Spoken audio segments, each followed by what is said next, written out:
సర్వాధికారి, సర్వ సృష్టిని సృష్టించినటువంటి మన కనతండ్రి అయినటువంటి ఆ దేవాది దేవునికి, ఆయన కుమారుడు మన రక్షకుడు యేసుక్రీస్తు ప్రభుల వారి ద్వారా పరిశుద్ధాత్మ సహాయముతో వేవేల స్తుతులు, స్తోత్రములు, కృతజ్ఞతాస్తుతులు ఆ దేవునికి చెల్లించుకొని ఆయన మాటలు వినాలి.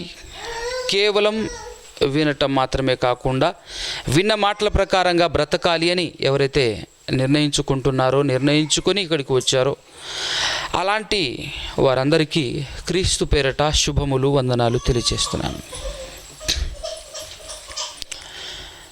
దయచేసి సెల్ ఫోన్స్ ఎవరు ఆన్లో పెట్టుకోకండి, స్విచ్ ఆఫ్ చేయండి, పిల్లల్ని పడుకోబెట్టండి.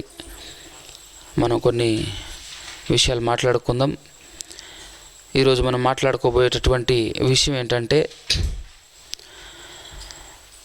క్రైస్తవ్యానికే ఇదొక ముఖ్యమైనటువంటి పార్ట్ అని చెప్పొచ్చు, హాట్ పార్ట్. ఏంటంటే పాపాన్ని ఎదిరించటం ఎలా, పాపంతో పోరాడటం ఎలా.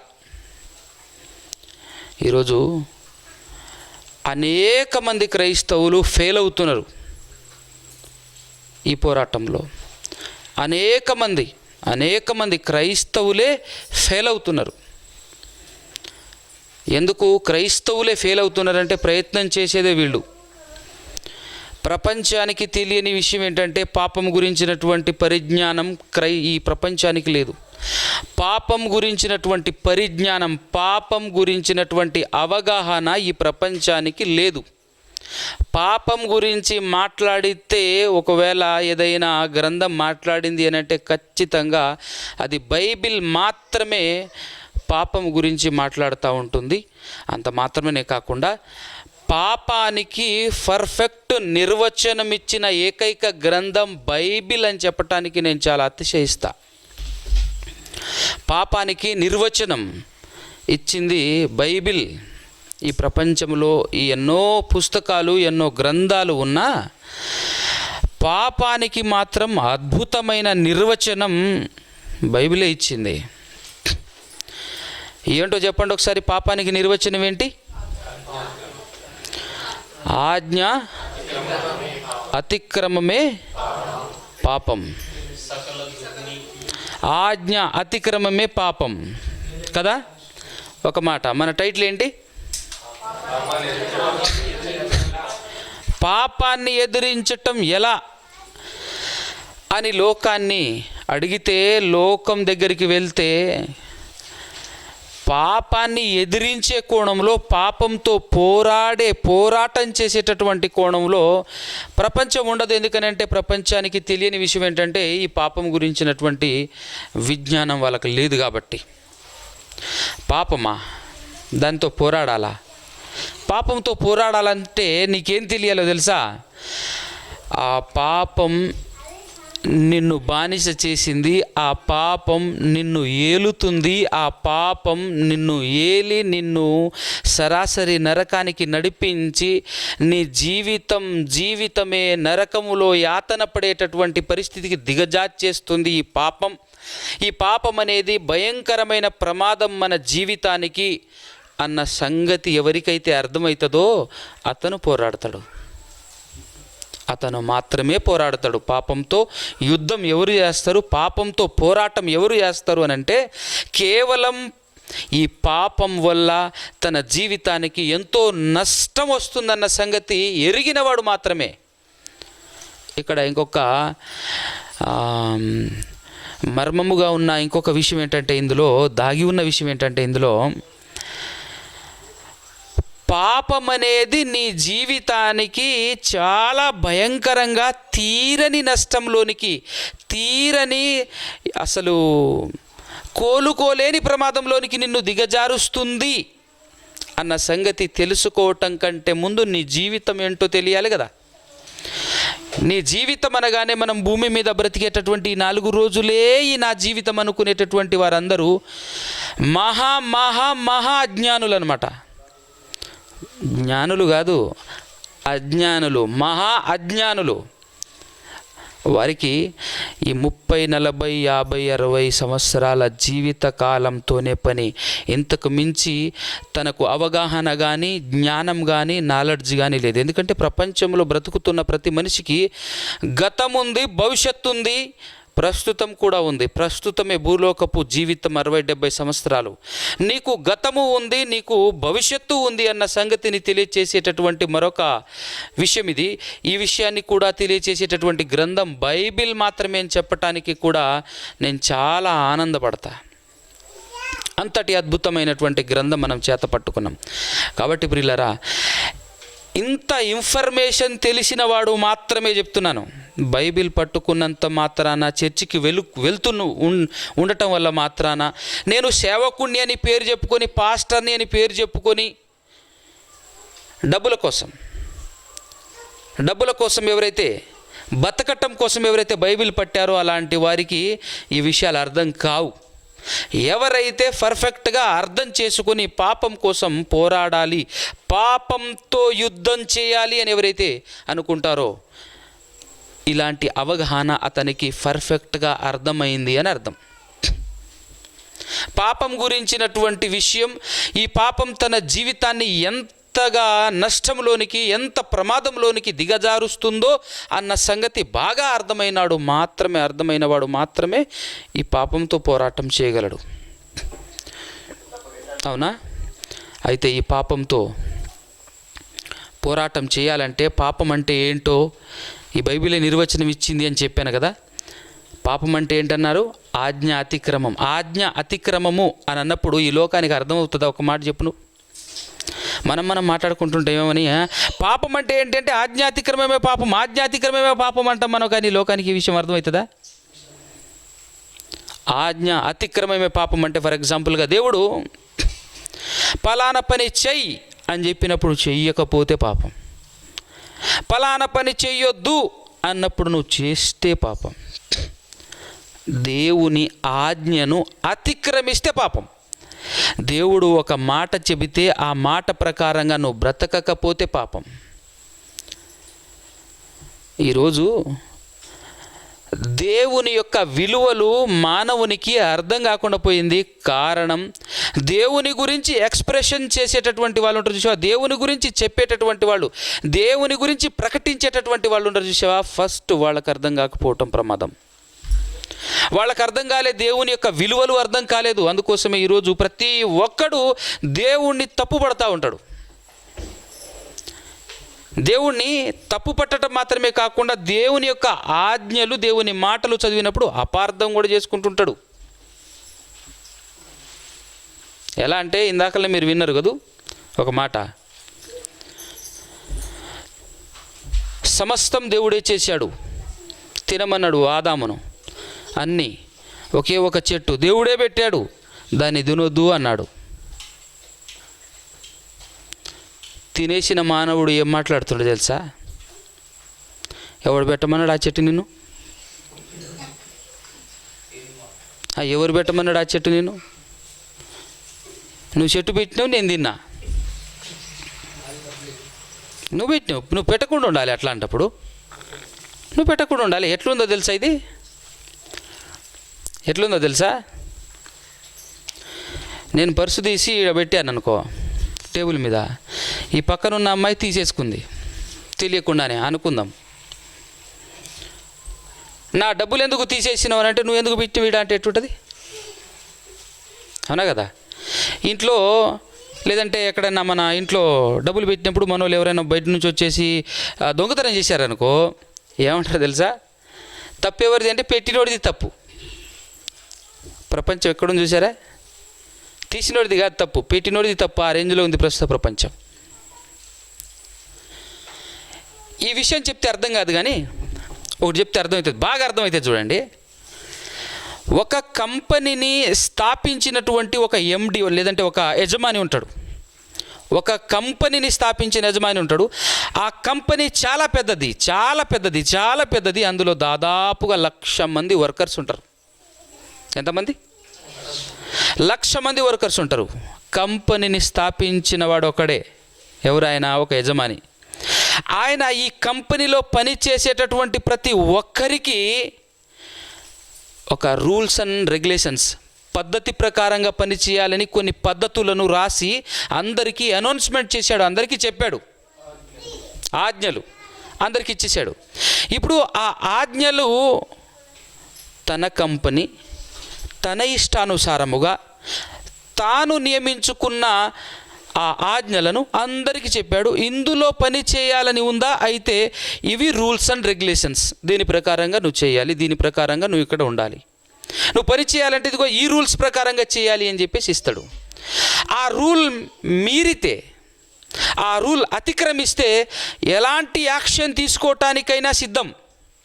దానికి ఎవ్వరు మీరు ఎక్సెప్టెడ్ ఎవరు కాదు, అంటే ప్రతి ఒక్కరూ ఖచ్చితంగా దానికి అర్హులే, ఎవరు మినహాయింపు కాదు దానికి.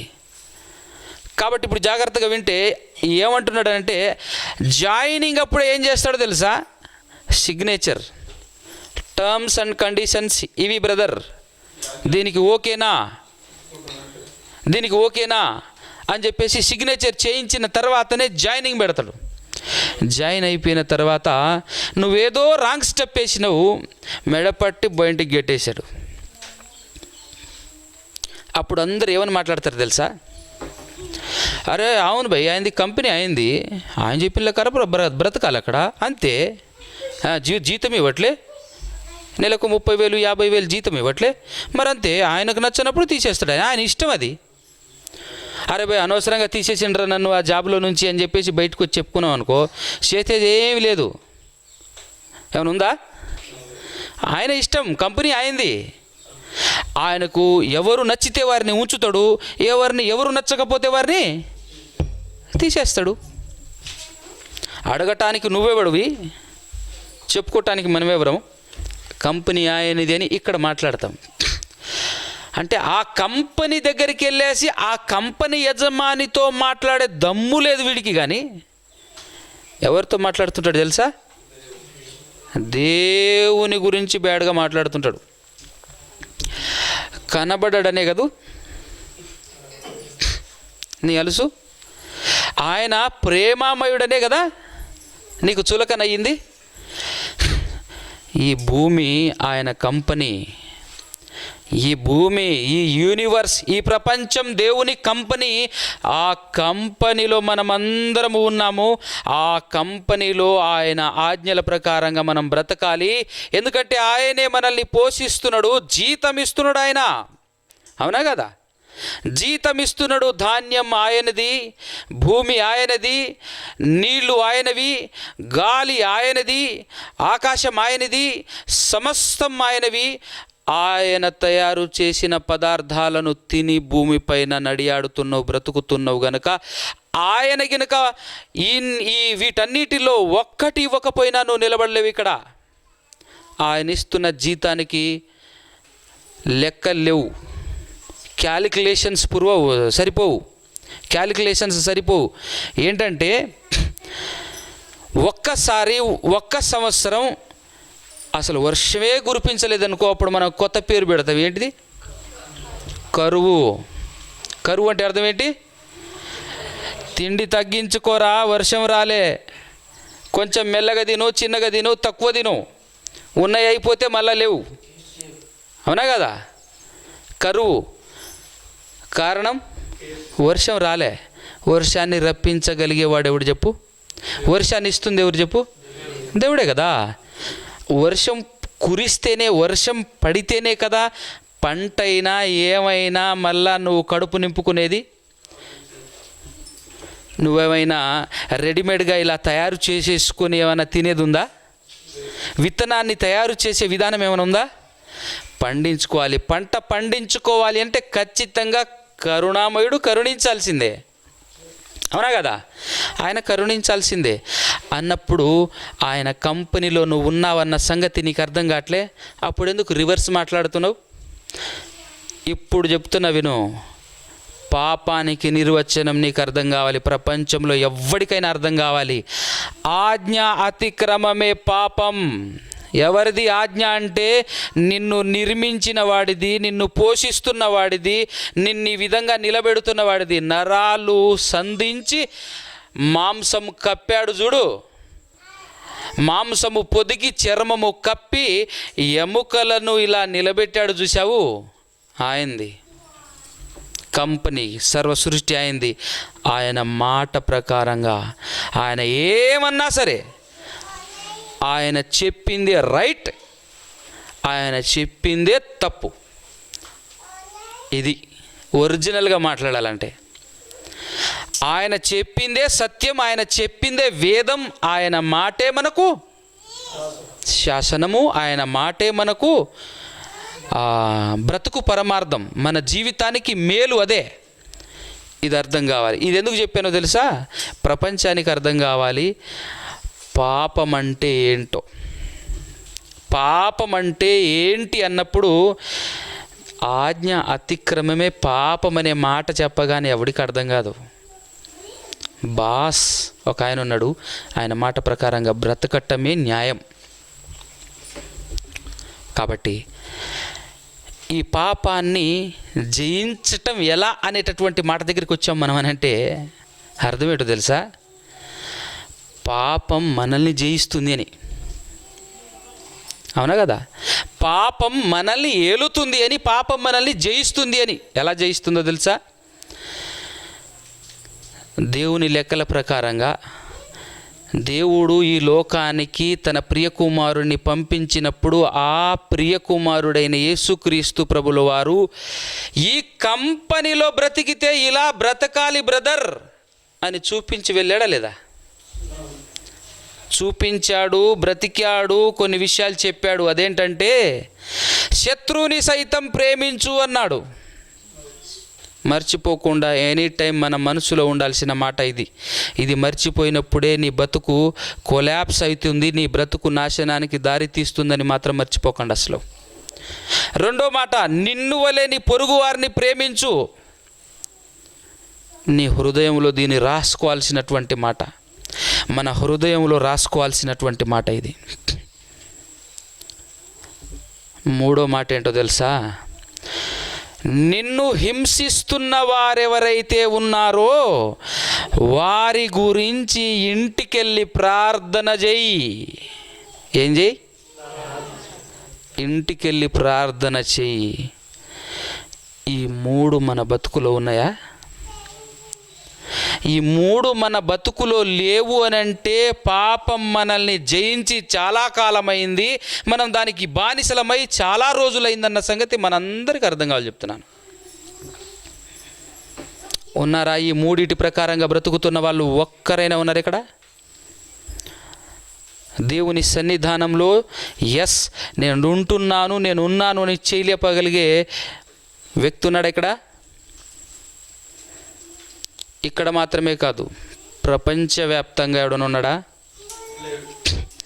ఉండాలి. నువ్వు ఉండాలనే కదా ఈ లోకానికి పంపించింది దేవుడు తన ప్రియకుమారుణ్ణి. తాను చేసిన త్యాగానికి ప్రతిఫలం రావాలి. మరి ఏం చేస్తున్నాం మనం? పాపానికి బానిసయ్యాం కదా. లోకం గురించి, మన బ్రతుకు గురించి అవగాహన కోల్పోయాం కదా. ఎన్నోసార్లు వింటున్నా, ఏదో పాఠం వింటున్నామన్నట్టుగా విని వెళ్ళిపోతున్నామే తప్ప దాని గురించినటువంటి అవగాహన దాని గురించి ఆలోచించట్లేము, మర్చిపోయాం. అందుకోసమే మనం ఏం చేస్తున్నాం తెలుసా? చిన్న చిన్న మాటలకే భయంకరమైన కోపాలు చూపిస్తున్నాం, చిన్న చిన్న విషయాలకే అలుగుతున్నాం, చిన్న చిన్న విషయాలకే గొడవ పడుతున్నాం, చిన్న చిన్న విషయాలకే ఈ నోటితో బండబూతులు మాట్లాడుతున్నామంటే దేనికి బానిసయ్యావు నువ్వు?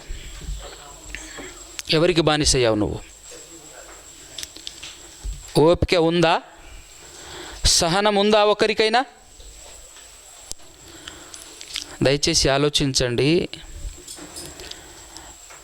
మంచి పాఠం వింటున్నామని ఆనందపడి సంతోషంగా వినకండి, మీ హృదయంలోనికి వెళ్ళాలి మాటలు. ఇది మీ బ్రతుకులో మీరు ప్రాక్టీస్ చేయకపోతే మీరు మనిషి అని చెప్పుకోవటం దండగా చెప్తున్నా. యేసుక్రీస్తును నమ్మిదండగా. నేను ఎప్పుడు చెప్తుంటాను, నలుగురు చాలు ఇక్కడ. 100 మంది నేను కోరుకోను. ఆ నలుగురు ఎట్టుండాలో తెలుసా? నిలువున చీరేస్తున్న నిలబడి నవ్వుతుండాలి. క్రీస్తు కోసం, దేవుని కోసం ఒక భయంకరమైన ప్రమాణం చేసి వచ్చావు నువ్వు. బాప్తిస్మం అనే ప్రమాణం, పంచభూతాల సాక్షిగా అద్భుతమైన ప్రమాణం చేసి వచ్చావు నువ్వు. నీ పేరు నిలబెడతాను, నీ పేరు నిలబెడతాను. నిలబెట్టడం మాత్రమే కాకుండా నీ నామమును గురించి ప్రకటన కూడా చేస్తాను. ఆ గ్యాంగులో నన్ను చేర్చుకో అని చెప్పేసి మనం మాట్లాడేవా లేదా? రాజులైన యాజక వంశములో నన్ను నిలబెట్టు ప్రభువా అని చెప్పేసి కదా మనం అన్నది. నన్ను నిలబెట్టు అని అన్నప్పుడే కదా ఆయన నిలబెట్టింది. ఆ సైన్యంలో మనల్ని నిలబెట్టింది. ఆ సైన్యంలో నిలబడి మనం ఏం చేస్తున్నాం ఒకసారి ఆలోచించండి. మనం ఏం చేస్తున్నాం? ఎంత ఫెయిల్యూర్. విచిత్రమైన సంగతి ఏంటంటే, లోకంలో ఉన్న క్రైస్తవ్యానికి మేము డిఫరెంట్. మేము సత్యవంతులం, మాకు నిజం తెలుసు, బైబిల్లోని సత్యం తెలుసు అని అనుకుంటున్నా. నువ్వేం చేస్తున్నావు అని అనుకుంటున్నా. మనం ఏం చేస్తున్నాం? తెలిసినోడే బాధను ఎక్కువ భరిస్తాడట. యేసుక్రీస్తు ప్రభుల వారు తన జీవితకాలం మొత్తం తను ఎలా బ్రతికాడో తెలుసా? ఎందుకు అంతగా బాధ భరించాడు అన్నప్పుడు ఒకసారి మీరు చదవండి. హెబ్రీ పత్రిక 5వ అధ్యాయం 7వ వచనం చదవండి. హెబ్రీ పత్రిక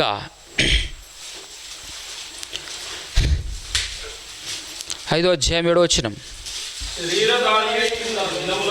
పేజీ నెంబర్ కూడా చెప్పండి, తెలియని వాళ్ళకి కూడా అర్థమవుతుంది. 202 హెబ్రీ పత్రిక కొత్త నిబంధన చదవాలి. శరీరధారి అయి ఉన్న దినములలో మహారోదనముతోనూ కన్నీళ్లతోనూ తన్ను మరణము నుండి రక్షింపగల వానికి ప్రార్థనలను యాచనలను సమర్పించి భయం భక్తి కలిగి ఉన్నందున ఆయన అంగీకరింపబడెను. భయం భక్తి కలిగి ఉన్నందున ఆయన ఎవరు? యేసుక్రీస్తు ప్రభుల వారు దేవుని చేత అంగీకరింపబడ్డాడు. అంగీకరింపబడటానికి ముందు ఆయన తన జీవితకాలం మొత్తం శరీరంలో ఉన్నప్పుడట, శరీరధారి అయి ఉన్న దినములలో ఏం చేశాడో తెలుసా? మహారోదన కన్నీళ్ళు.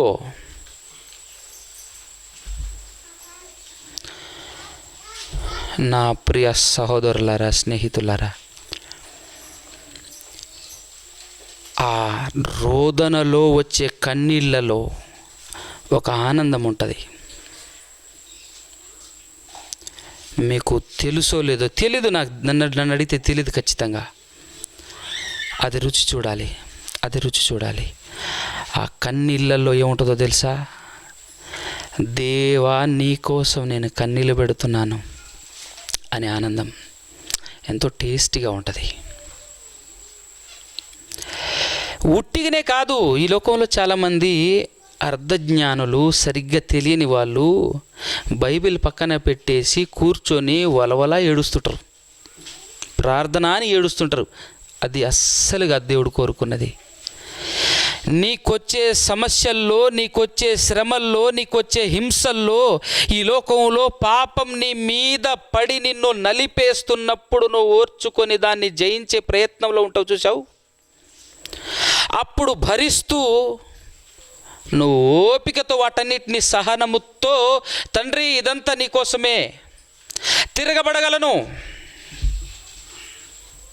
కానీ మీరిచ్చిన మాట, మీరు చెప్పిన మాట, నా జీవితంలో ఆ మాటకు విలువ ఉంది ప్రభువా, నా జీవితంలో ఆ మాటకు విలువ ఉంది. అందుకోసమే ఇదిగో ఈ టార్చర్, ఈ భయంకరమైనటువంటి ఇబ్బందిని నేను భరిస్తున్నాను అని కన్నీళ్లతో ప్రార్థన చేయి. ఎంత బాగుంటుందో ఆ టేస్ట్, ఆ రుచి. ఎందుకంటే ప్రస్తుతం ఉన్నటువంటి సమాజంలో అర్థమే కాకుండా భార్య భర్తను వండర్ఫుల్గా టార్చర్ పెడుతుంటుంది. అద్భుతమైన టార్చర్. చెప్పుకోలేడు, చెప్పుకొని లాభం లేదు. ఎవరికి చెప్పుకుంటాడు? ఏడుస్తూ ఉంటాడు. క్రీస్తును నమ్ముకున్నాను కాబట్టి రిటర్న్ కొట్టను లేను, ఎదిరించను లేను. నలుగురికి కనబడితే, నలుగురికి వినబడితే నేను నమ్ముకున్న ప్రభు నవ్వుల పాలైతాడేమో. నేను నమ్ముకున్న ప్రభు నవ్వుల పాలు కాకూడదు అని అంటే 4 గోడల మధ్యలో ఏడ్చుకోవాలి. నేను 4 గోడల మధ్యలో అని బాధపడుతున్నప్పుడు వచ్చే ఆనందం మీరు రుచి చూస్తే ఉంటుంది, అద్భుతంగా ఉంటుంది. అదేవిధంగా స్త్రీలు కూడా, కొంతమంది భర్తలు చర్చికి కూడా పోనివ్వరు, టార్చర్ పెడుతుంటారు. దానంతటిని సహించి నిలబడి ప్రార్థన చేస్తుంటారు. చూశారు? ఎవ్వడికి చెప్పుకోకుండా. లోకం మధ్యలో ఎలా ఉండాలో తెలుసా? ప్రపంచం మధ్యలో చాలా ఫ్రీగా ఆనందంగా ఉన్నట్టే ఉంటుంది, కానీ లోపల బాధ ఎవడికి చెప్పుకోవాలి? ఎవడికి చెప్పుకుంటావు? ఎవరికి చెప్పుకుంటే తీరుతుంది? పోలీస్ స్టేషన్కి వెళ్తావా? రచ్చ రచ్చ అవుతుంది అక్కడికి వెళ్తే. పోలీసు వాడే అంటాడు, ఏమంటాడో తెలుసా? నీకు సిగ్గు లేదురా, యేసుక్రీస్తు నమ్ముకున్నామని చెప్పేసి జైలు దానికి వచ్చావు.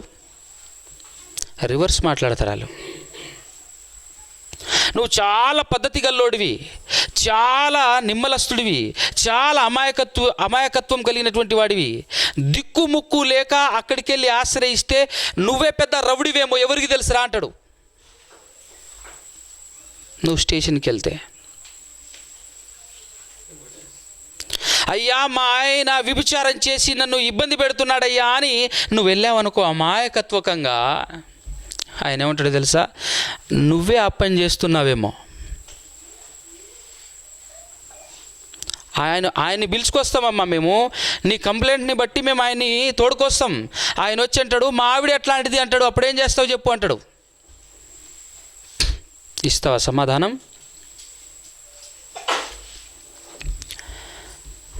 ఎక్కడికి వెళ్ళాలి? ఎవరిని ఆశ్రయించాలి? ఎవరి దగ్గరికి వెళ్ళాలి? ఎవరికి మన కంప్లైంట్ ఇవ్వాలి? నువ్వు హింసింపబడుతున్నప్పుడు ప్రార్థన చేయమన్నాడు. అయ్యా అని స్టేషన్కి వెళ్ళి కాదు, ప్రార్థన ఎక్కడ చేయమన్నాడు? ఎవరికి ప్రార్థన చేయమన్నాడు? ఊర్లో ఉన్న పెద్ద మనుషులకు కాదు, ఊర్లో ఉన్న పెద్ద మనుషులకు కాదు. మన కుటుంబ పరువు బజార్ పాలు చేయటం అంటే అదే. మన కుటుంబ పరువు బజార్ పాలు చేయటం అంటే అదే. జ్ఞానం లేక, తెలివి లేక, పాపం నిన్ను రాజ్యమేలుతుంది, నిన్ను ఏలుతుంది కాబట్టి నీలో పిచ్చి కోపం వస్తుంటుంది. ఆ కోపం నిన్నేం చేస్తుందో తెలుసా? బజార్లో నగ్నంగా నిలబెడుతుంది. నిన్నే నగ్నంగా బజార్లో నిలబెడుతుంది. ఎట్లా అంటావా? నేను బట్టలు వేసుకున్నానని అంటావు, కానీ కుటుంబ పరువు మొత్తం బజార్ లాగలే. మా ఆయన ఇంత భయంకరుడు అని నువ్వు సమాజంలో నలుగురి మధ్య నించోబెట్టావనంటే మీ ఆయన బట్టలు నువ్వే తీసి బజార్లో నిలబెడుతున్నావు. అది అర్థం కావాలి మనకు. ఒక పురుషుడు భార్య గురించి బజార్లో పెడుతున్నాడంటే ఏం చేస్తున్నాడో తెలుసా? తన భార్యని ఈడ్చుకొని వెళ్ళేసి సమాజం మధ్యలో బట్టలు తీస్తున్నాడు. యేసుక్రీస్తును నమ్ముకున్నాం, క్రైస్తవులం. క్రైస్తవ్యం యొక్క విలువలు మనకు తెలుసా? క్రైస్తవ్యం యొక్క విలువలు మనకు తెలుసా? క్రైస్తవ్యంలో ఎలా బ్రతకాలో మనకు తెలుసా? అప్పుడప్పుడు నాకు ఒక మాట ప్రయోగించాలనిపిస్తుంటుంది. క్రైస్తవుడిగా బ్రతకటం చేతగాట్లేదా మీకు అని. నీ చేత కాకపోతే పక్కకెళ్ళు, బదనాం చేయకు. క్రైస్తవుడిగా బ్రతకటం నీకు చేత కాకపోతే, చెప్తున్నాను, చేత కాకపోతే పక్కకెళ్ళు. కానీ దయచేసి దేవుణ్ణి బదనాం చేయొద్దు. ఈరోజు సమాజంలో ఆయన నిందింపబడటానికి గల కారణము లోకస్తులు కాదండి. నిందిస్తున్న వాళ్ళని చూసి నిందింపబడుతున్నాడని కాదు, వాళ్ళు నిందిస్తున్నాడంటే నిందించటానికి కారకుడు నువ్వే. ఎవరి వల్ల నిందింపబడుతున్నాడు? నిందిస్తున్నది వాళ్ళు కరెక్టే, కానీ నిందింపబడుతున్నది ఎవరి వల్ల? కారకులెవరు? యేసుక్రీస్తుని చూడలేదా? యేసుక్రీస్తు ప్రభుల వారు భూలోకానికి రాకమునుపే పాపంతో ఎలా పోరాడాలో చాలా క్లియర్గా, ఓపెన్గా విప్పి చూపించినటువంటి యేసుక్రీస్తు ప్రభుల వారు భూలోకానికి రాక మునుపే ఒక వ్యక్తి పాపంతో యుద్ధం ఎలా చేయాలో, పాపంతో యుద్ధం చేసి ఎలా గెలవాలో చూపించాడు. అతని గురించి చెప్తాను. ఆ తర్వాత యేసుక్రీస్తు ప్రభుల వారి దగ్గరికి తీసుకొస్తాను. మనకు ప్రామాణిక గ్రంథం బైబిలే కదా. మన ఆత్మీయ జీవితాన్ని మనం కట్టుకొని దేవుణ్ణి ఘనపరిచి, దేవుణ్ణి మహిమపరిచి మనం మహిమలోకానికి చేరాలి అంటే మనం ఫాలో అవ్వాల్సింది బైబిల్. ఇందులో మనకు బలాన్ని ఇచ్చేటటువంటి మాటలు, మన ఆత్మీయ జీవితాన్ని నిలబెట్టేటటువంటి మాటలు, అద్భుతమైనటువంటి మాటలు. ఎందుకంటే దేవుడు ఉట్టి మాటలతో రాయించలేదు, ఎంతోమంది జీవితాల త్యాగాలను అందులో రాయించాడు. ఎంతోమంది జీవితాలు ప్రాక్టికల్ ఎక్స్పీరియన్స్ని, ప్రాక్టికల్ అనుభవాలు, వాటన్నింటినీ కుదించి వ్రాయించేశాడు, రాయించి మన చేతికిచ్చాడు. 1 సంవత్సరంలోనూ 2 సంవత్సరాలలోనూ ఏదో ఊహించి రాసిన పుస్తకం కాదు. 1500 సంవత్సరాలు పట్టింది రాయటానికి, దీన్ని కంప్లీట్ చేయటానికి. చరిత్ర అంతా దాగి ఉంది ఇందులో. చరిత్రతో కూడినదై ఉన్నది బైబిల్. అందులో క్రీస్తుకు పూర్వం బ్రతికిన ఒక రాజు, ఇజ్రాయేలీయులు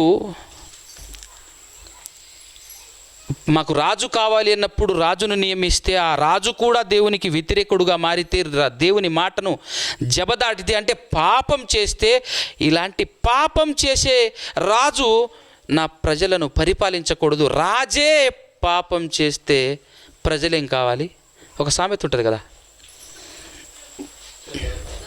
యదా రాజా తదా ప్రజ అని అనుకొని మొట్టమొదటి రాజుగా నియమించిన సౌలును తప్పు చేసినందుకు, మాట విననందుకు, చెప్పిన మాట ఒకటి, చేసింది మరొకటైతే అతన్ని తీసివేసేసి మరొక వ్యక్తిని సెలెక్ట్ చేసుకుంటాడు. ఆ వ్యక్తి వచ్చేసి ఇష్టానుసారుడు అనేటటువంటి ఒక మాట చెప్పి ఆ దావీదును ఎన్నుకుంటాడు. ఎన్నుకోవటం జరుగుతుంది. ఏ విధంగా ఎన్నుకున్నాడో ఒక్కసారి 1 సమూయేలు గ్రంథం 16వ అధ్యాయం 13-14 చూడండి. 13-14 చూడండి.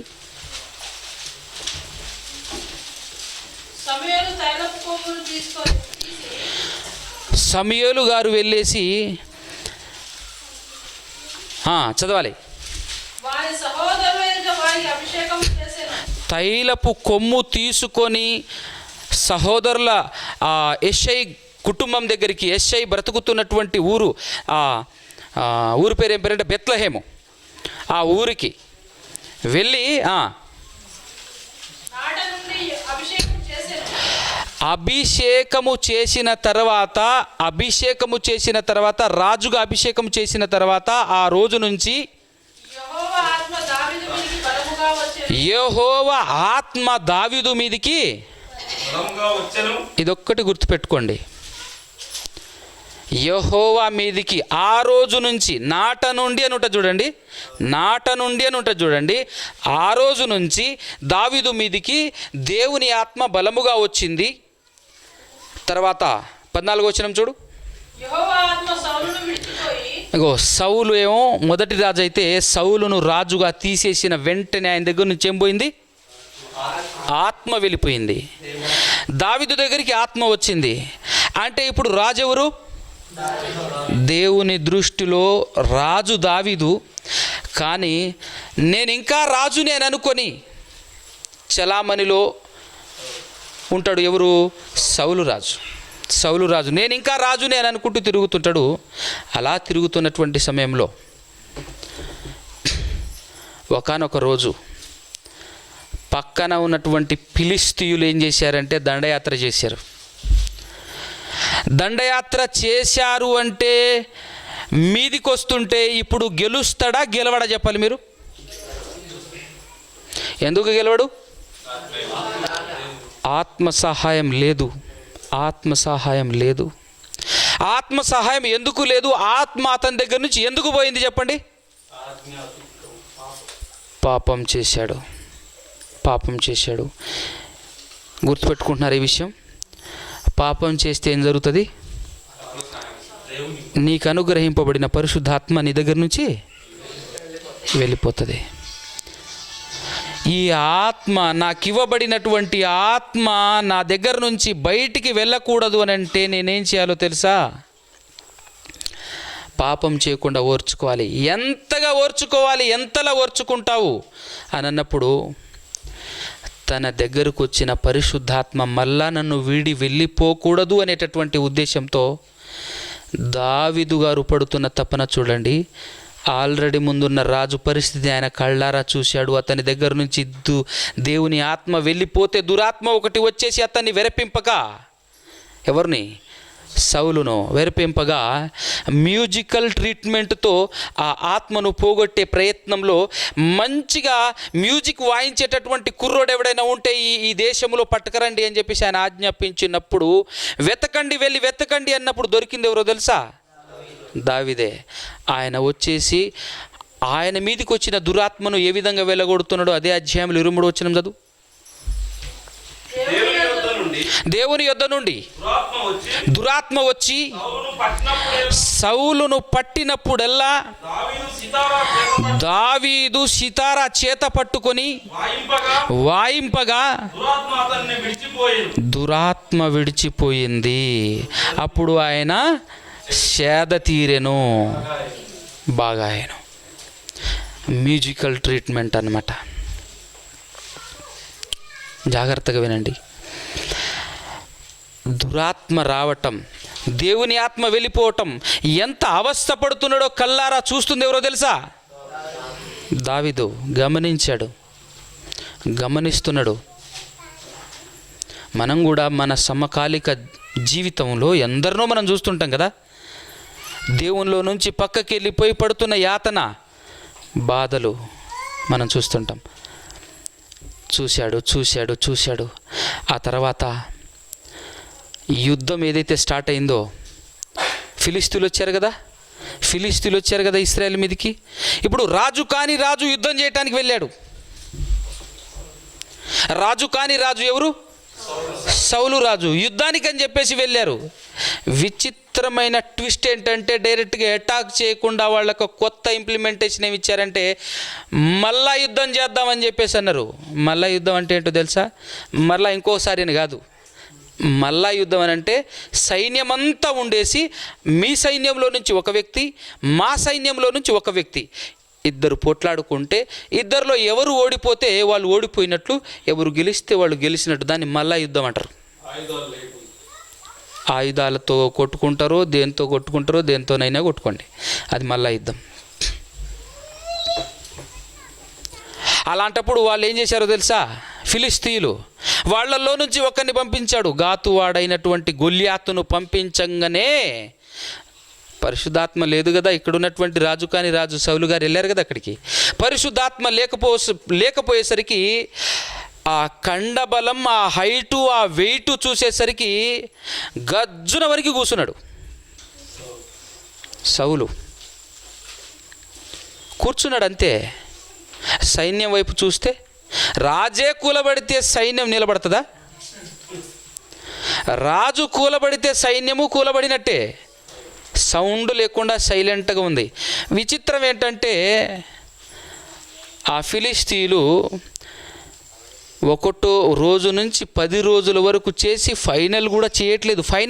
వాళ్ళు రావటం పోవటం, ప్రతిరోజు రావటం, కేకలేయటం, వెళ్ళటం.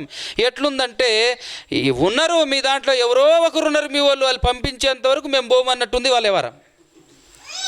అవునా కదా? 1 2 40 రోజులండి. 40 రోజులు. ఎంత ఓపిక యాడ్ నుంచి వచ్చింది మీకు? మీ వాళ్ళు మీలో ఎవరు లేరనుకుంటాను, ప్రకటించేసేయండి, ఏకగ్రీవంగా నిర్ణయం చేసేసేయండి, మీ వల్ల కాదు రావటం కానీ అని 10వ రోజులోనే మనం అంటాం.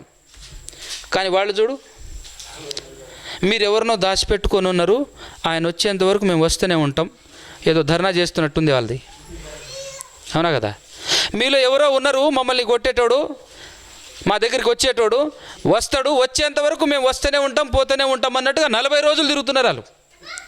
రోజు రావటం, నిలబడి ప్రకటన చేయటం, తొడగొట్టటం, ఏ లేరా మీలో ఒకరు కూడా అని చెప్పటం, వెళ్ళిపోవటం.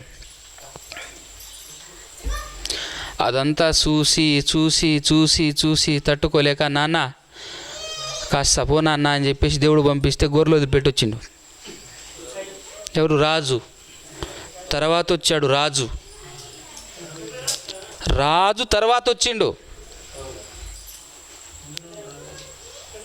రాజుకు ఉండాల్సినటువంటి గుణం ఏంటో తెలుసా? భయపడేటోడు రాజే కాదు అసలు,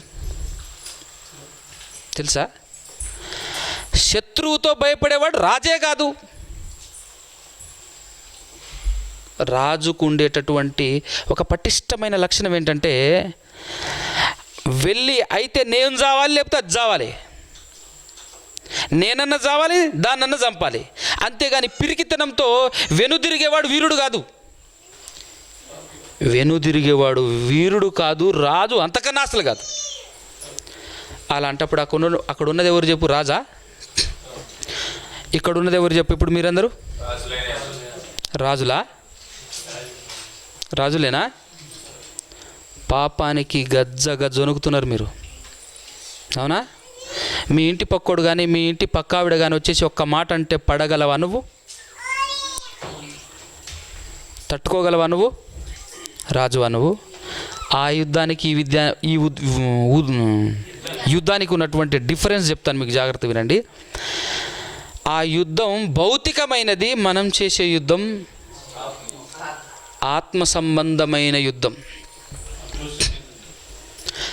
అలా అక్కడ జయించి బయటకు వచ్చేసిన తర్వాత దావీదును సౌలును ఎదుర్కోవటానికి ఇశ్రాయేలీయులందరూ స్త్రీలతో సహా మొత్తం వాయిద్యాలతో వాయించుకుంటూ వస్తూ ఏం చెప్పారంటే, ఒక మాట, ఏ మాట చెప్పారంటే, దావీదు 10,000 కొలదియు సౌలు 1,000 కొలదియు అనగానే ఎక్కడ దాగి ఉందో తెలియదు. ఏంటి? సాతానుడు బయ్య నురుకొచ్చి జ్వరపడ్డాడు. ఎవరిలో? సౌలులో. సాతాను ఎలా జ్వరపడుతుందో తెలుసా? జ్వరపడే విధానం కూడా చెప్తున్నా. మిమ్మల్ని ఎవరైనా తిట్టిరనుకో, అప్పుడు వస్తాడు ఆడు, యమ స్పీడ్ మీద వస్తాడు నీ దగ్గరికి. నీలో కూర్చొని ఏమంటాడు తెలుసా? అమ్మ నిన్ను ఇంత మాట అంటాడా? నిన్ను ఇంత మాట అంటాడా? నువ్వేమైనా తక్కువ తిన్నావా? అసలు నువ్వేమైనా తక్కువ దానివా? నువ్వేంటి? నీ పొజిషన్ ఏంటి? అసలు నీ కెపాబిలిటీ ఏంటి? నీ ఇజ్జత్ పోయింది, నీ పరువు పోయింది, కానీ స్టార్ట్ చేయి అంటుంటాడు. స్టార్ట్ చేస్తేనే పరువు పోద్దన్న సంగతి ఇతనికి తెలియదు, ఈవిడికి తెలియదు, వాడికి తెలుసు. రెచ్చగొడుతున్నాడికి తెలుసు. బజార్ పాలయ్యేది తర్వాత నువ్వే నోరు బారేసుకుంటే అన్న సంగతి ఎవరికి తెలియదు? ఈవిడికి తెలియదు, లేదంటే ఈయనకు తెలియదు. లోపల ప్రేరేపిస్తున్న వాడికి తెలుసు. అసలు నేను వచ్చింది అందుకోసం కదా, బజార్ పాలు చేయడానికి. వాడు పరిగెత్తుకుని వచ్చేసి జాయిన్ అవుతాడు లోపల.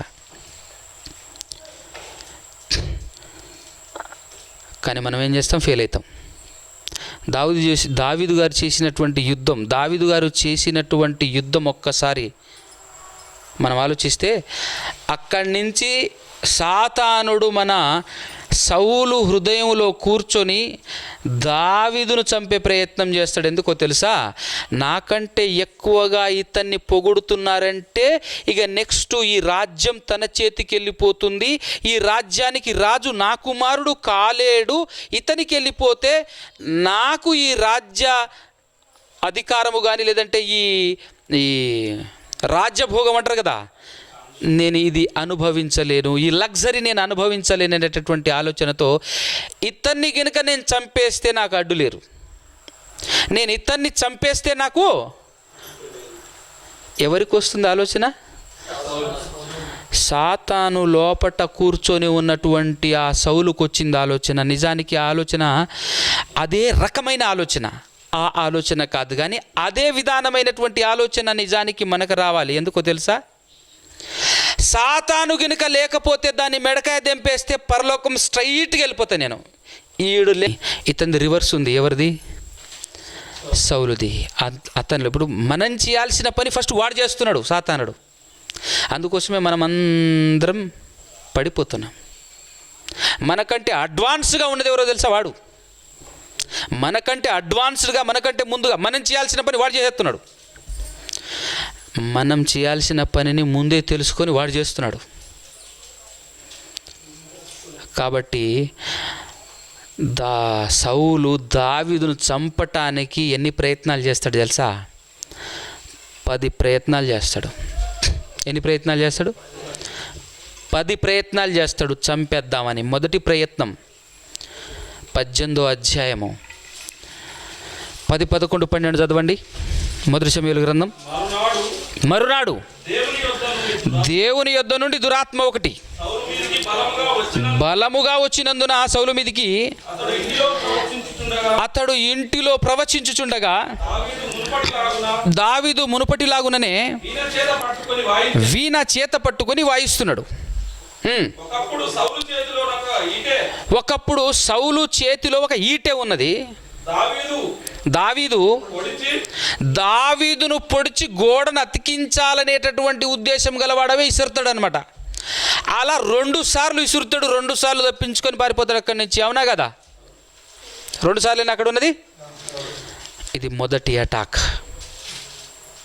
తప్పించుకొని పారిపోయాడు. ఇప్పుడు పాపం దావీదు మీదికి ఎలా వచ్చింది? జాగ్రత్తగా వినాలి, మీకు ఇక్కడ అర్థం కావాలి. మీరందరూ క్రైస్తవులే కదా? పాత నిబంధన శరీర సంబంధమైనది, కొత్త నిబంధన ఆత్మ సంబంధమైనది అన్నప్పుడు ఇందులో ఇంకొక మాట, పాత నిబంధన ఛాయ అన్నప్పుడు నిజ స్వరూపం కొత్త నిబంధన. ఫిజికల్గా కనబడేది పాత నిబంధన, కనబడని విషయాలు అర్థం చేయించేది కొత్త నిబంధన. ఇప్పుడు చేతిలో ఉన్న ఈట 2 సార్లు విసిరాడంటే ఏంటో తెలుసా? నీ పక్కింటోడో లేకపోతే నీ ఎదురింటోడో ఎవడో ఒకడు మాట ఇసిరాడు నీ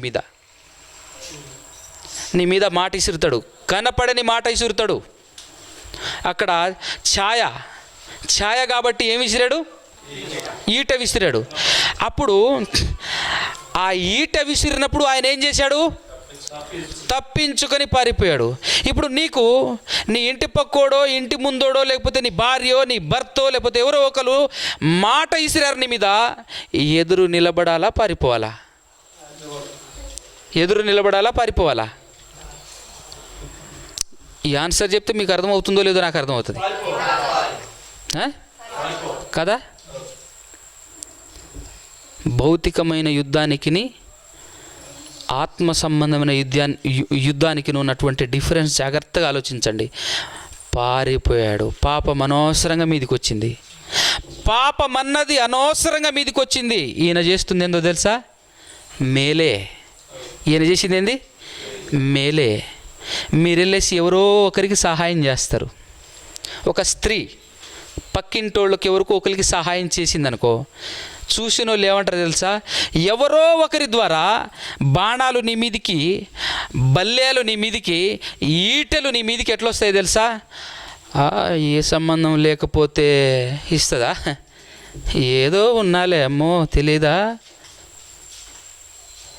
ఏందిరా నువ్వు మాట్లాడుతున్నావు అని అంటే, ఓ మాకు తెలుసు, ఉట్టినే పోతారా? ఎందుకురా అట్లా అంటున్నావు అంటే, ఉట్టిగా నేను పోను కాబట్టి. అవునా కదా? వాడి చేత కాదు చేస్తున్న వాళ్ళని చూసి. ఒకవేళ నేను చేస్తే ఏదో ఒక లాభం కోరే చేస్తా, వాళ్ళు కూడా చేస్తున్నారంటే ఏదో సంబంధం ఉండే ఉంటుంది అనే మాట మాట్లాడినప్పుడు ఆ మాట నీ మీదికి ఎట్ట వస్తుంది? ఒక శూలంలా, ఒక ఈటెలా వస్తుంటుంది. నువ్వేం చేయాలి? తప్పించుకొని పారిపోవాలి. ఎదురు నిలబడ్డామనుకో నిజం అనుకుంటారు. అవునా కదా? ఎదురు నిలబడ్డామనుకో నిజం అనుకుంటారు, నిజం కాబట్టి మాట్లాడింది, లేకపోతే మాట్లాడుతుందా? నిజం కాబట్టి రోషం వచ్చింది. దానికి మళ్ళీ సామెతలు కూడా భలే జోడిస్తారు. ఆరే పోయి నిజం కాబట్టి మేమేదో మాట్లాడుతున్నాం, నిజం కాకపోతే నువ్వు ఎందుకు మాట్లాడతావు? కుంటోడు అన్నాం అనుకో, కుంటోడికే తగులుతుంది, అవునా కదా? ఒరే గుడ్డోడా అని నేను పిలిచాను అనుకో, గుడ్డోడికే తగులుతుంది. నువ్వు గుడ్డిదానివి కాబట్టి గుడ్డోడు అనగానే తగిలింది. అర్థమైందా? మంచోడికి గుడ్డోడను నవ్వుతాడు.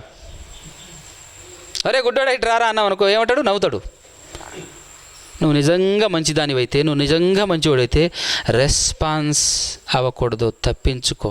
ఆ మాట నిన్ను తగలకుండా తప్పించుకో, ఆ మాట నీ హృదయానికి గుచ్చుకోకుండా తప్పించుకో. నిలబడతావు, బాగుపడతావు. ఇది మొదటి అటాక్, తప్పించుకున్నాడు చూసారా? రెండో అటాక్ ఏంటో తెలుసా? సౌలు దావీదును చంపాలనేటటువంటి రెండో అటాక్ ఏంటో తెలుసా? ఇదిగో చంపాలని ఇసిరిస్తే రావట్లేరు కాబట్టి ఇప్పుడు ఏం చేస్తాను తెలుసా? నెక్స్ట్ ప్లాన్ ఏంటో తెలుసా? ఎరేద్దాం. ఎరా ఏం ఎరేసాడో తెలుసా? తన కూతుర్ని ఎరేసాడు.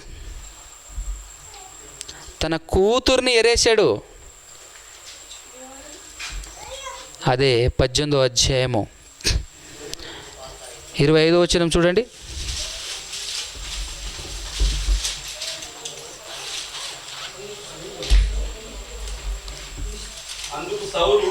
అందుకు సౌలు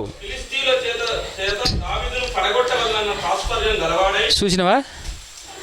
ఇక నేను చంపడం బాగుండదు కానీ ఫిలిస్తీయుల చేత, వాళ్ళ చేత చంపించాలని అనుకొని రాజు ఓలిని కోరక అని అంటే, ఇదిగో రివర్స్ ఏదో కావాలని నీ దగ్గర నుంచి కోరుకోకుండా, ఎందుకు కోరుకోకుండా? బిడ్డనిస్తానంటున్నాడు. రాజు ఫ్రీగా ఇస్తాడు ఆ బిడ్డను.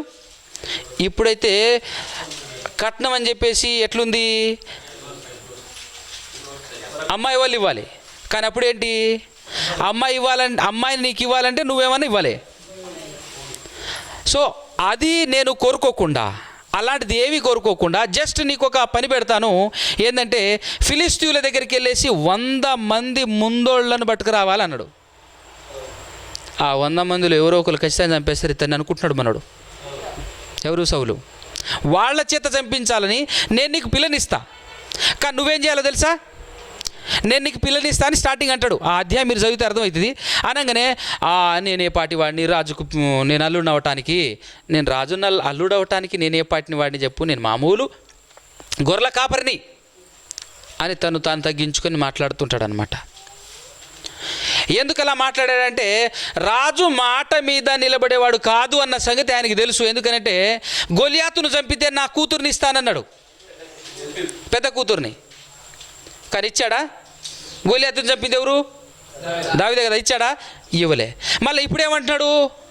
ఇదిగో ఫిలిస్తీయులకి వెళ్ళేసి కాదు, జనరల్గా కూతురి ద్వారా, కూతుర్ని బట్టి నేను వాడిని చంపాలి అని అనుకొని ప్రయత్నం చేస్తూ ఎరేస్తుంటే నాకు వద్దన్నాడు. అప్పుడు ఫ్రీగానే ఏదో చూసి ఇస్తున్నాడని చెప్పేసి అనుకోకు. నువ్వు ఒక పని చేసి పెడితే, అందులో నువ్వు గెలిస్తే, ఎందుకంటే పందెం అంటే మనోడికి బాగా ఇష్టం, వాళ్ళని గెలిస్తే నీకు నేను మీకాలు ఇస్తా. అంటే తన కూతురు, రెండో కూతురు మీకాలను నీకు ఇస్తా అని చెప్పేసి అన్నప్పుడు 100 మంది ముందోళ్ళను పట్టుకురా అన్నాడు. టైం పెట్టాడు. ఈ టైంలోపే తీసుకురావాలన్నాడు. అంటే ఎట్టకెలకు ఇతన్ని చంపాలనే ప్రయత్నంలో ఉన్నాడు. కానీ దావీదు ఏం చేస్తాడు తెలుసా?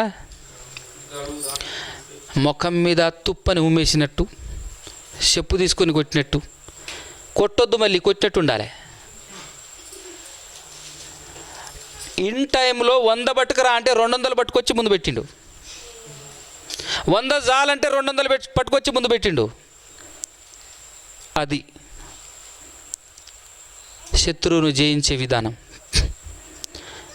మనసులో ఉన్న ద్వేషాన్ని సంహరించే విధానం, మనసులో ఉన్న ద్వేషాన్ని తీసేసే విధానం, ఎదుటోడి మనసులో ఉన్న పాపాన్ని పారదోలే విధానం. 200 తీసుకొచ్చేసి ముందు పెట్టాడు. ఇక ఇందులో కూడా దొరకలేదు. వీడు మళ్ళీ నా కూతురు పెళ్లి చేసుకునేటట్టే ఉన్నాడు. అని చెప్పేసి అనుకొని పెళ్ళి చేసిన తర్వాత ఏమన్నాడో తెలుసా, ఏం చేశాడో తెలుసా? అయినా కూడా ఇప్పుడు అల్లుడైంది కదా, అల్లుడిని ఎవడన్నా చంపుకోవాలనుకుంటారా? సాతాను లోపలుంటే అల్లుడిని ఏంది భయ్, భర్తనే చంపుకోవాలని చూస్తుంది ఒక భార్యనే చంపాలని చూస్తుంటాడు ఒక భర్త. సాతానుడు లోపన ఉంటే భర్తను టార్చర్ పెడుతుంటుంది, సాతానుడు లోపట ఉంటే భార్యను టార్చర్ పెడుతుంటాడు. సాతానుడు లోపలుంటే పిల్లలని చూడరు, అమ్మాని చూడరు, అయ్యాని చూడరు, ఏ బంధము చూడకుండా టార్చర్ స్టార్ట్ అవుతుంది. ఎందుకంటే వాడు లోపట ఉంటే. అర్థమవుతుందా? వాడు లోపట ఉంటే ఇట్లనే జరుగుతుంది. కాబట్టి ఇలాంటివి ఏమైనా మీరు చేస్తూ ఉంటే ఆలోచించండి, మీ బతుకులో ఏముందో. మీరు ఒకవేళ మీ హృదయంలో సాతాను నిండుగా నింపుకొని ఉన్నారేమో, అల్లుడిని చంపే ప్రయత్నంలో ఇక ఎన్ని ప్లాన్లు వేసినా వేస్ట్. ఇక చచ్చిపోయేటట్టు లేడు, కానీ ఇక మీరే చంపాలని చెప్పేసి థర్డ్ ప్రయత్నం చేస్తుంటాడు. ఒక్కసారి 19వ అధ్యాయం 1వ వచనం నుంచి చదవండి. 1-2.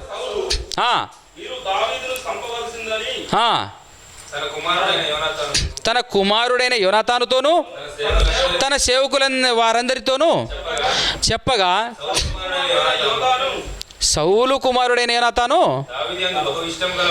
అదిగో తెలుసు కదా, ఈ ప్రయత్నం చేయంగానే సౌలు కుమారుడైన యోనాతాను దావీదుకి బెస్ట్ ఫ్రెండ్, ప్రాణ స్నేహితులు. కాబట్టి ఈయన ఈ ప్రయత్నాన్ని ఆపుతాడు. మూడో ప్రయత్నాన్ని ఆపింది ఎవరు అని అంటే యోనాతాను గారు ఆపుతారు. యోనాతాను గారు ఆపేసిన తర్వాత నెక్స్ట్ ఏం జరుగుతుంది అంటే, ఇది థర్డ్ ప్రయత్నం కదా. 4వ ప్రయత్నం ఏంటంటే మళ్ళా దురాత్మ వచ్చేసి మరలా ఏం జరుగుతుంటుంది, వెరిపిస్తూ ఉంటుంది అన్నమాట. అదే అధ్యాయంలో 7-8 చూడండి.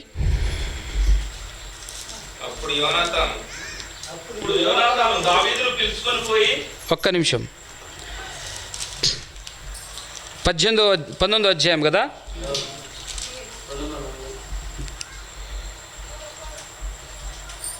8, 9, 10. యెహోవా యొద్ద నుండి దురాత్మ సౌలు మీదికి వచ్చెను. సౌలు ఈట చేత పట్టుకొని ఇంట కూర్చొని ఉండెను. దావీదు మళ్ళా వచ్చేసి, ఇదిగో ఒక్కసారి మనం హెల్ప్ చేసామనుకో, హెల్ప్ చేసిన వాడు మనల్ని మోసం చేశాడు అనుకో, మళ్ళీ వెళ్తామా హెల్ప్ చేయడానికి?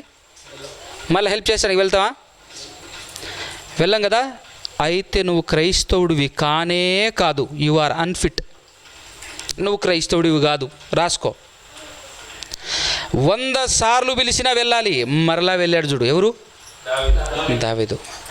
మరలా వెళ్ళాడు, మరలా సహాయం చేయటానికి వెళ్ళాడు. ఇంతకుముందు సహాయం చేయటానికి వెళ్తే ఏం చేసిండు? ఈట ఇసిరిడు. ఇప్పుడు మరలా వెళ్ళాడు, ఏం జరిగింది? చదవాలి. సౌలు ఒకే దెబ్బతో దావీదును గోడకు పొడుచుదునన్న తాత్పర్యము గలవాడై విసిరాడు ఈట. దావీదు ఏం చేశాడు? తిరగబడలే, తప్పించుకున్నాడు. ఎదురు నిలబడలేదు, తప్పించుకున్నాడు. అక్కడ ఈటెలు, కత్తులు అన్నీ వస్తుంటాయి. వాటన్నింటికి మీరేమనుకోవాలి తెలుసా? మాటలు, ద్వేషం, కక్ష, క్రోధం, ఇదంతా మీ మీదకి వస్తుంటుంది అన్నమాట. అనవసరంగా ద్వేషిస్తుంటారు, అనవసరంగా నిందలేస్తుంటారు, అనవసరంగా తిడుతుంటారు, అనవసరంగా నిందలు మోపుతుంటారు మన పైన. ఇలాంటి వాడికి సాయం చేయటం కన్నా ఊకోవడం బెస్ట్. ఇంట్లో ప్రశాంతంగా కూర్చుంటా, కానీ ఈ సాయం చేయని నేను అనుకుంటారు మనం. క్రైస్తవుడు అలా అనుకోకూడదు. సహాయం చేయటానికి వెళ్ళాలి, ఖచ్చితంగా వెళ్ళాలి, సహాయం చేయటానికి వెళ్ళాలి. అదే చేశాడు. మరలా ఈట విసిరాడు, మరలా తప్పించుకొని ఇంటికి వెళ్ళిపోతే మనోడు ఇక వెంటనే తరమాలి, తప్పదిగా. ఇప్పుడు ఖచ్చితంగా చంపేయాల్సిందే, వెంటనే తరమాలని చెప్పేసి దాని యొక్క విపరీతం బయటపడుతుంది. దాని యొక్క బుద్ధి దేని బుద్ధి? సాతానుడు. ఇక లాభం లేదు, ఇక బయటపడాల్సిందే అని చెప్పేసి స్ట్రైట్గా మళ్ళీ ఇంటికి వెళ్ళు అని చెప్పేసి అంటాడు. ఇంటికి వెళ్ళని చెప్తాడు. 5th అటాక్, 5వ అటాక్. ఇంటికి వెళ్తాడు. ఇంటికి వెళ్తే ఇంటి దగ్గరికి వెళ్ళేసి ఇంటి దగ్గరకు వచ్చి